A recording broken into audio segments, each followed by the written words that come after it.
السلام عليكم ورحمة الله وبركاته. ازيكم عاملين ايه؟ يا رب تكونوا بخير. لو اول مرة تشوفيني انا فاطمة ودي قناتي فاطمة كيتشن. مبسوطة جدا اني معاكم وان شاء الله القناة تعجبكم واستفادوا منها ولو شيء بسيط. ونقول اللهم صل وسلم وبارك على سيدنا محمد وعلى اله واصحابه اجمعين.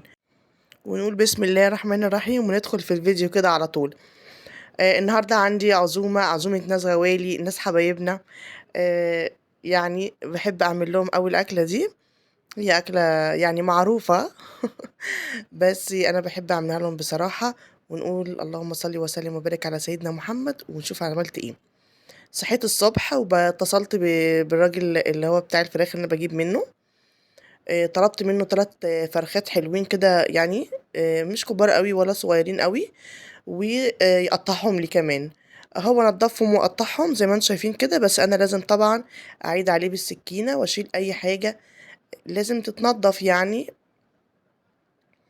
زي ما انتم شايفين كده انا فضيت الاول الاكياس، وهبدأ حاجة حاجة اغسلها تحت الحنفية. طبعا الأنثى والكبدة والحاجات دي انا بشيل من حواليها الدهون خالص اللي حواليها. واللي هو كوز القلب ده لازم ان انا اشيله، ويعني افتحه كده كويس قوي واغسله من جوه كويس جدا.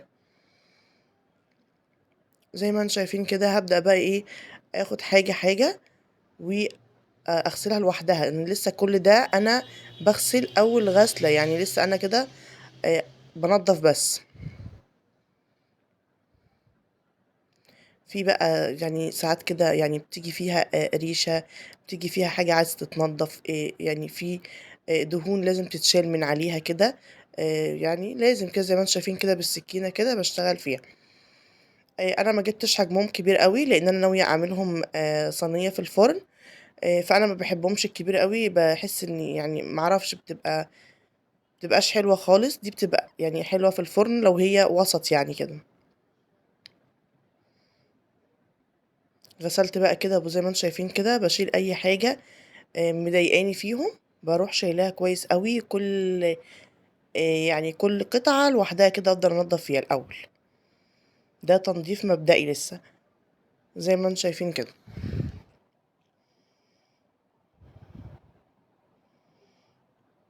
اغسلها كويس جدا، هو بصراحة بيبقى منضفهم بس لازم برضو ان انا اعيد عليهم.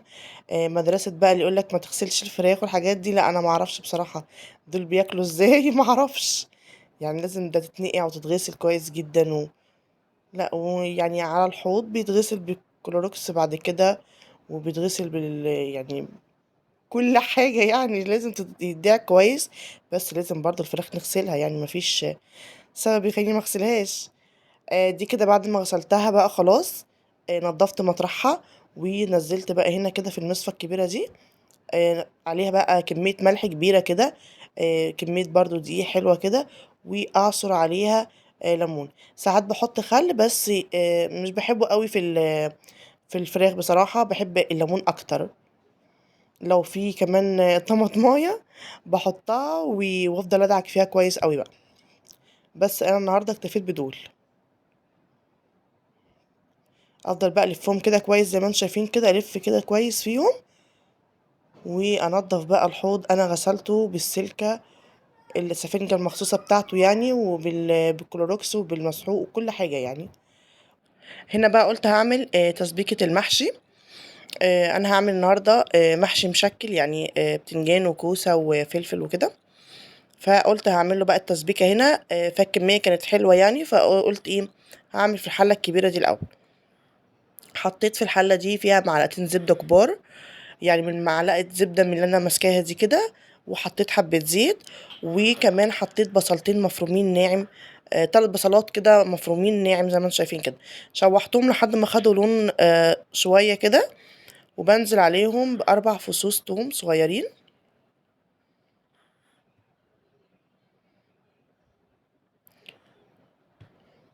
زي ما انتم شايفين كده. اقلبهم برضو تقليبه. وانزل عليهم بفلفل احمر مطحون اللي هو الهريسه اللي احنا شايلينها في الفريزر.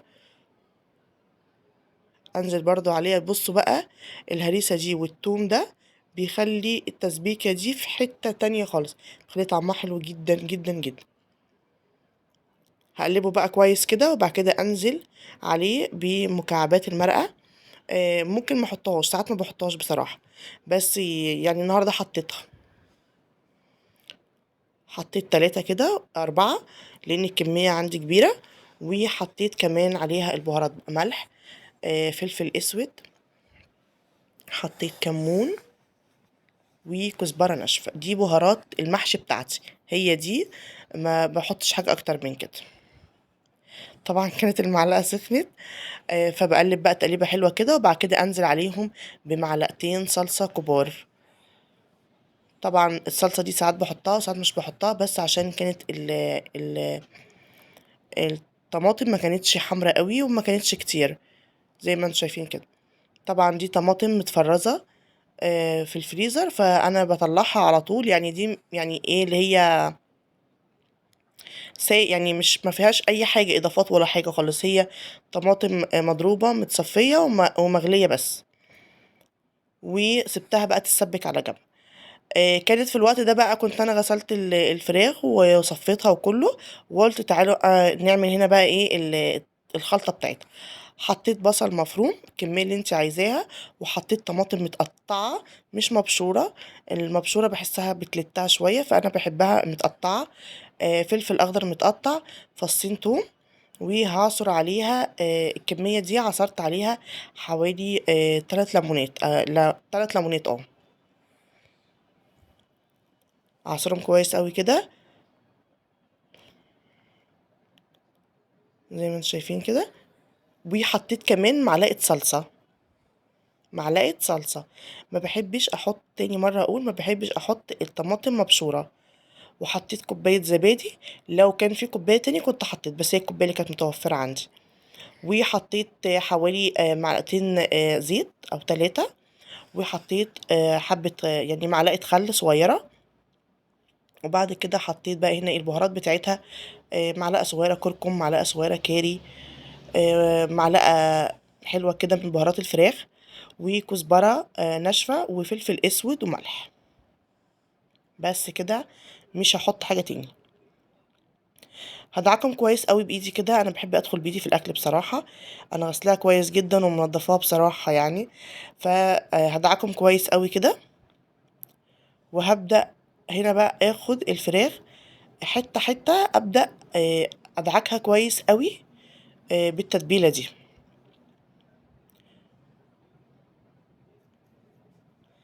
التتبيلة دي انا حاطة فيها خل وحاطة فيها زبادي، بتغنيني ان انا اخليها متبلة مثلا 3 4 ساعات. طول ما فيها الزبادي كده يعني الطعم بيبقى واصل لها، والفراخ جوسي من جوه، مفيش مشاكل خالص. بس لو قعدت اكتر يعني بتبقى ايه الحلاوة حلاوتين يعني، بتبقى اطعم بصراحة. بس يعني التتبيلة دي لا، دي للشوي السريع يعني مش مستاهلة. بس لو قعدت اكتر يبقى انا كده استفدت بطعم احلى. ادعك بقى كل حتة كده زي ما انتم شايفين كده. انا مش بحشيها ولا حاجة، انا بدعكها بس بالايه بالتتبيلة دي.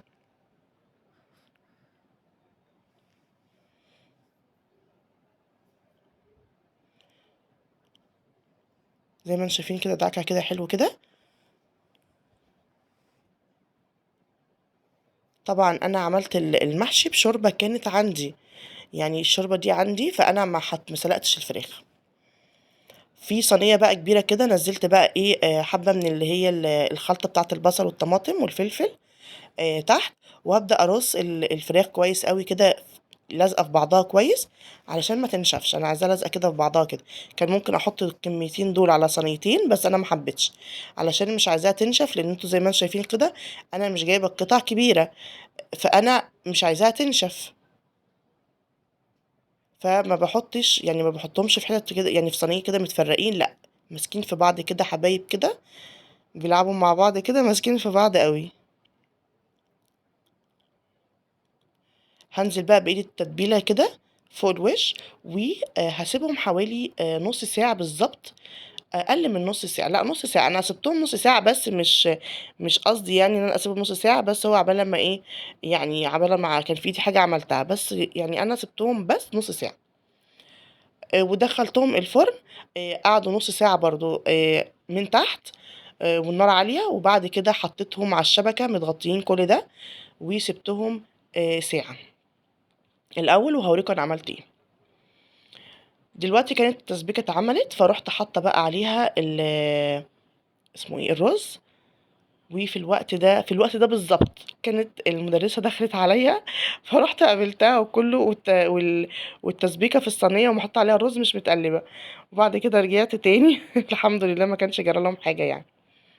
بدأت بقى أحُط هنا بقى الصلصة، أقلّب الصلصة بالرز الأول وبعد كده أبدأ أحُط الخضرة. باحب أحُط الخضرة بُصّوا يعني ما تاخدش تقليبة أوي في الرز، تبقى مصحصحة كده وجميل زي ما أنتم شايفين كده.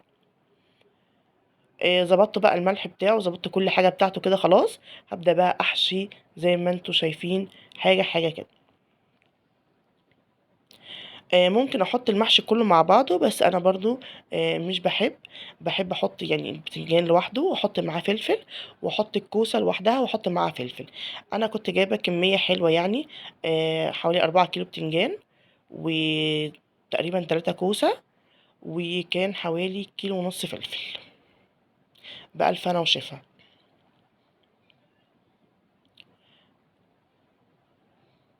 طبعًا كان كل ده أنا باتعامل مع الرز كان بِرِد، وما باحبش أحُط الرز على النار، يعني ما باحبش إن هو يشم النار خالص.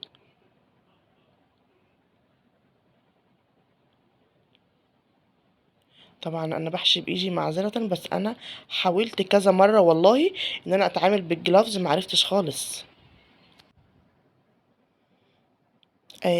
يعني حاشية البتنجان، آآ يعني بتحطّي كده وتفضلي تتّكي وبعد كده تضغطي بإيدِك من الجناب، تلاقيه سَلِس معاكِ كده ومحشي رز برضه يعني محشي برضه بس سَلِس معاكِ طري، كده حلو. ما تتّكِّش عليه أوي علشان آآ يعني بيعجِّن من جوّه وبيضرب كمان، يعني ما بيبقاش حلو خالص. نحشي بقى الكمية كلّها ونرجع تاني. بعد كده بقى هنا هاحشي الفلفل اللي هيتحط مع البتنجان في نفس الحلة. بُصّوا، حشيتِ بقى الفلفل بتحطّيه وبعد كده تحطّي صُبعِك فيه كده لحد ما تعملي كده جوّه الرز حُفرة لحد جوّه، عشان الرز يعرف ياخد راحته وهو بيستوي.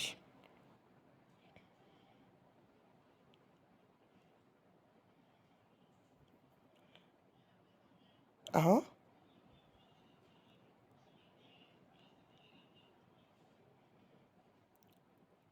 بألف هنا وشفا على اللي كَل، وبألف هنا وشفا الأكل الحمد لله عجبهم، وأنا مبسوطة جدًا لمّا باعمل حاجة زي كده بصراحة. مع إني بابقى واقفة تعبانة جدًا مش قادرة أقف، وربنا يعدّي الأيام دي على خير يا رب كده يا رب، وربنا يعني يصلح حال الجميع يا رب كده ويشفي كل مريض يا رب. بس بابقى مبسوطة جدًا لمّا باعمل حاجة زي كده.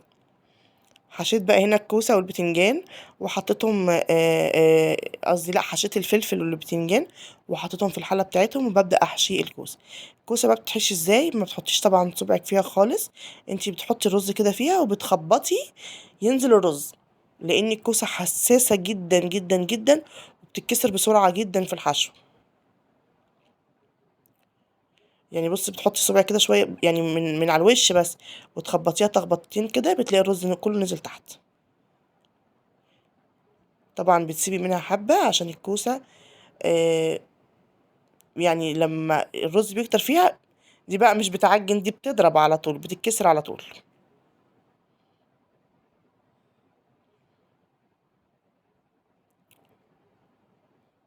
طبعًا أسهل حاجة بصراحة وأطعم حاجة المحشي الكوسة، عندي ابني بيحبه جدًا، جدًا، جدًا يعني.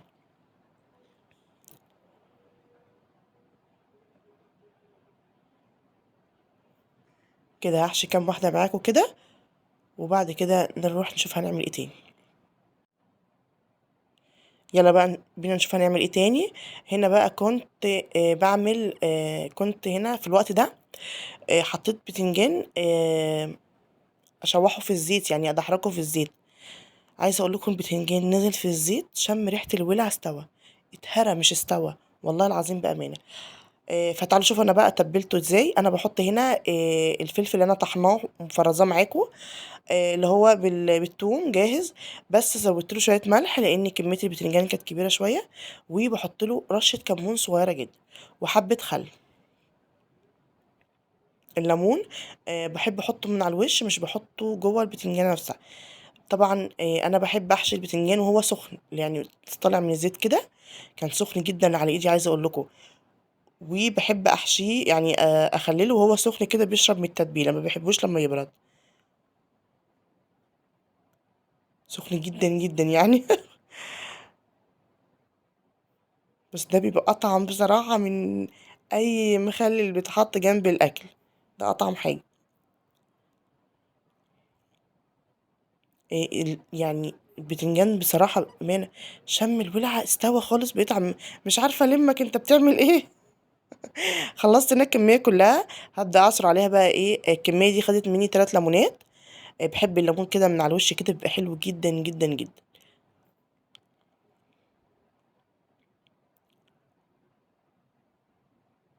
طبعا بيبقى بالبتنجان الاسود بيبقى حلو قوي، بس هو البتنجان المتوفر دلوقتي في السوق اللي هو الموف ده، اللي هو احنا بنقول عليه خد وخد. رشيت رشة خضرة كده يعني، عادي يعني، مش مش لازم. هنا بدأت ان انا بقى ايه اسقي المحشي. احط عليه كده معلقة زبدة، والشوربة اللي كانت عندي حطيت عليها معلقة تسبيكة انا كنت شايلاها على جنب قبل ما احط عليها الرز. فروحت حطها بقى في الشوربة نفسها، غليت معاها غلوة، وبدأت ان انا اسقي بيها البتنجان. البتنجان بتسقي لحد، بصوا يعني، شايفين اللي نايم على الوش ده؟ لا انا مش باجي جنبه، انا بسقي لحد اول البتنجانيه اللي واقفه. بصوا، اول البتنجانيه اللي واقفه، اول ما اشوف الميه جنب منها يبقى كده خلاص.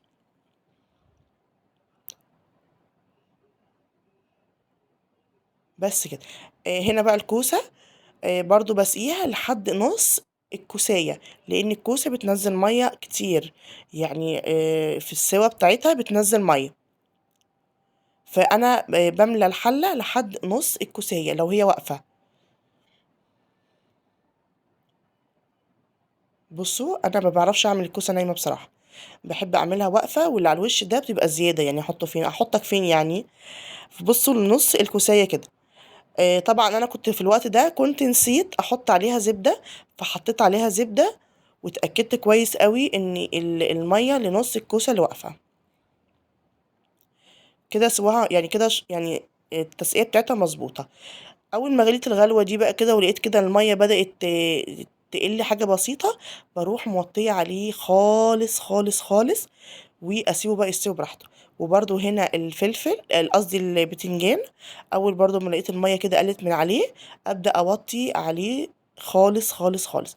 الكام بتنجانيه اللي غمقوا دول انا معرفش هم غمقوا ليه بصراحه، بس معرفش بصراحه غمقوا ليه، بس ما يعني ما يعني ما عرضونيش في السوا، يعني حلوين، ما جلدوش ولا حاجه، كنت خايفه يجلدوا، لا بس ما جلدوش ولا حاجه.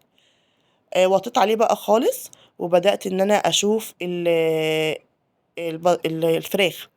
الفراخ في الوقت ده كنت شلت من عليها الغطا، ولقيتها خلاص استوت، فبدات اشيل عليها الغطا وادهنها من الجوس اللي هو نازل منها ده، واسيبها في الفرن من غير بقى اي غطا خالص، ومن غير شوايه كمان، من غير شوايه عشان الميه اللي فيها دي تنشف وتاخد لون.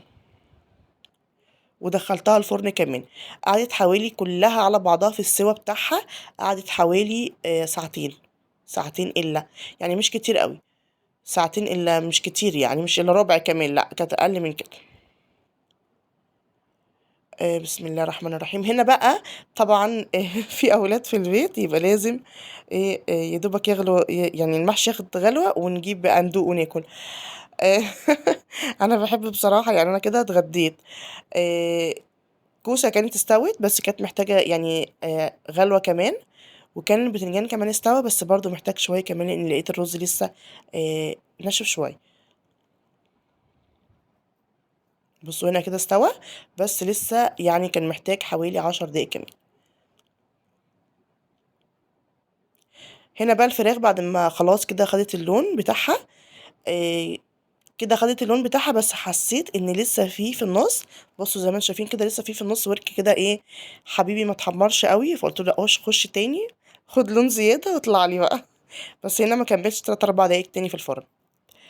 كنت بقى هنا خلصت وبدات ان انا اغرف للغوالي. طبعا الاكل بيروح طبعا لحد عندهم. آه فانا بحط كده في الصواني اللي هي الجاهزه دي. حطيت بقى كده ايه يا حبيبتي، حطيت كده الكوسه. طبعا شايفين سواها عامل ازاي. في واحده هتنزل دلوقتي هتنهار، مستويه خالص الحمد لله يعني. بصوا هتنزل انهارت خلاص. ما يضرش ما يضرش، مش هنعترض. هحط بقى طبعا الفلفل، وهوريكم دلوقتي البتنجان. ما خد في منه، خد لون كام واحده كده خدت لون غامق، بس الباقي بصراحه استوى خطير خطير.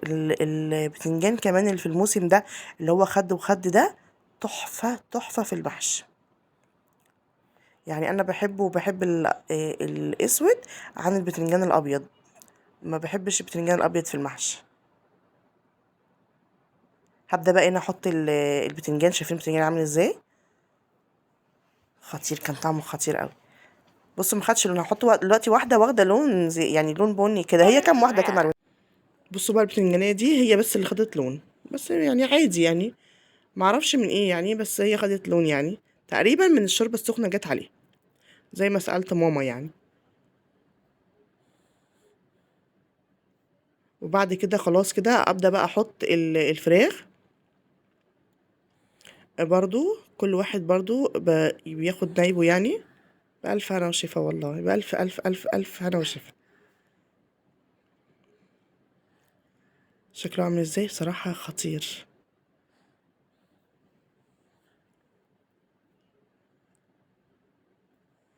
هحط بقى هنا الفراخ في الصينية دي. الصينية دي بتبقى أحسن يعني في الوجبات يعني. بصوا الفراخ خدت لون بقت عاملة ازاي.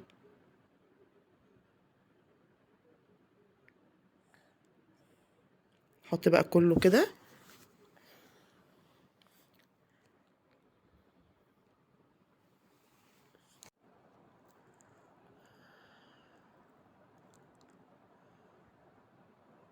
وكده بقى الكمية كلها بعد ما غرفتها. بألف هنا وشفا. دي البتنجان والكوسة والفلفل، وده الفراخ لشيء تاني يعني لحد تاني. بألف هنا وشفا، بألف ألف هنا وشفا والله. وده المحشي التاني، الطبق التاني. وهنا بقى طبعا الايه العيش البتنجان المخلل. وبكده يكون خلص الفيديو النهاردة. لو عجبك الفيديو ما تنسيش دوسي لايك، تشتركي في القناة، وتفعلي جرس التنبيه عشان يوصلك مني كل جديد. وما تنسونيش في الدعاء. بالله عليكم، باي باي.